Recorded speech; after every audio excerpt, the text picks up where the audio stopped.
Jumpa lagi dengan saya Yeni Indra di Gospel Truth Cakes dengan renungan yang berjudul Mengapa Anda kesulitan menerima dari Tuhan? Markus 11 ayat 24 berkata, "Karena itu aku berkata kepadamu, apa saja yang kamu minta dan doakan, percayalah bahwa kamu telah menerimanya, maka hal itu akan diberikan kepadamu." Dalam janji ini jelas bahwa Tuhan menjawab permintaan kita saat kita memintanya dengan iman.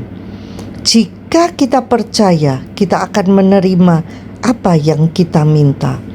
Frasa akan menerima dapat merujuk pada waktu yang segera atau proses yang membutuhkan waktu. Namun, jawabannya diberikan seketika. Hambatan pertama yaitu ketidakpercayaan. Hambatan pertama yang harus kita sadari adalah ketidakpercayaan kita sendiri. Saat Anda berdoa, percayalah bahwa Anda telah menerima. Kebanyakan orang tidak akan percaya sampai mereka melihat jawabannya.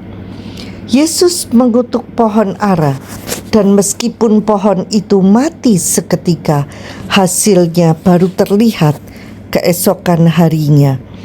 Jika kita percaya saat berdoa, jawaban kita langsung diberikan, tetapi hasil yang terlihat mungkin memerlukan waktu.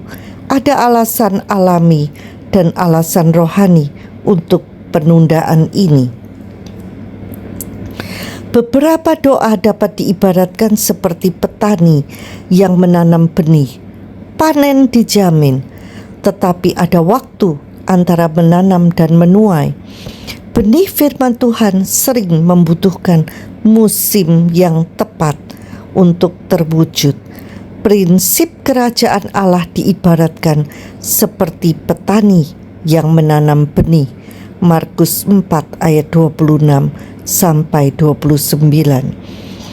Berdoalah dengan iman, bukan sekedar harapan. Ketidakpercayaan baik pribadi maupun dari lingkungan dapat menghambat doa kita. Syukur melawan keraguan dan ketidakpercayaan. Percayalah, bersyukurlah seolah-olah sudah menerima, karena syukur mengusir ketidakpercayaan. Janganlah kamu khawatir tentang apapun juga, tetapi dalam segala hal nyatakanlah keinginanmu kepada Allah dalam doa dan permohonan dengan ucapan syukur. Maka damai sejahtera Allah yang melampaui segala akal akan memelihara hati dan pikiranmu dalam Kristus Yesus. Filipi 4 ayat 6 sampai 7. Damai sejahtera menyertai iman. Kekhawatiran, ketakutan dan frustrasi adalah tanda ketidakpercayaan. Faktor lainnya, musuh. Faktor lain yang perlu dipertimbangkan adalah musuh. Meskipun iblis tentu bukan maha kuasa atau maha hadir, ia musuh bagi kehendak Tuhan dalam kehidupan kita. Beberapa jawaban atas doa yang penuh iman dapat terhambat atau dihentikan karena musuh menghalangi hati orang-orang yang telah Tuhan sentuh untuk menjadi bagian dari jawaban Anda. Karena itu, tunduklah kepada Allah dan lawanlah iblis, maka ia akan lari daripadamu. Yakobus 4 ayat 7. Doa yang efektif harus mencakup perlawanan kita yang penuh iman terhadap pekerjaan musuh dalam permintaan kita. Memiliki otoritas adalah satu hal, tetapi menggunakan otoritas kita untuk melawan musuh agar dapat merealisasikan hidup yang berkelimpahan adalah hal yang lain. Roma 4 ayat 21 berkata, dengan penuh keyakinan bahwa apa yang telah dijanjikan Allah, Ia juga sanggup melakukannya. Menjadi fully persuaded, berkeyakinan penuh, berarti memiliki iman yang teguh tanpa keraguan.